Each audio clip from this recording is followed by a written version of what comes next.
বাদি। সো আমি এখন ব্রেকফাস্ট করার টাইম। আমি ফ্রিজ থেকে ফার্স্টে বের করে নিচ্ছি আমার ব্রেকফাস্ট। পোমাগ্রানেট অ্যান্ড গ্রিক ইয়োগার্ট, এটা আমি খাবো। একটু আগে থেকে বের করে রাখলে রুম টেম্পারেচার হলে খেতে প্রবলেম নেই। আর এখানে আমি বানিয়ে নিয়েছি আমার হট ওয়াটার, চিয়া সিডস আছে, লেমনটা জাস্ট কেটে আমি কুইজ করবো। তো আমি কুইজ করে নিচ্ছি লেমনটাকে। ও নো, আগে হার মানিনি আমি। আবার ওটাকে আমি তুলে নিয়ে বেশ ভালো করে ওয়াশ করে আমি কুইজ করে নিলাম। সো আমার মর্নিং ড্রিঙ্ক রেডি। সাথেই এখানে আছে আমার আর একটা ড্রিঙ্ক, যেটা আমি রাতেই করে রাখি। এখানে আছে রেজিং মানে কিশমিশ আর কেসার। এটাকে আমি রাতে জলে সোক করে রাখি আর সকালে উঠে এটা আমি খেয়ে নিই। তো এটা খাবো।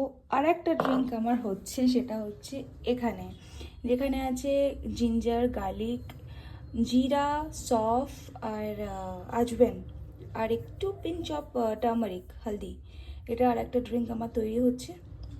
সো এটাকে আমি বয়েল করতে দিয়েছি এখন। বেশ ভালোভাবে বয়েল হয়ে যাওয়ার পর এটাকেও আমি খাবো।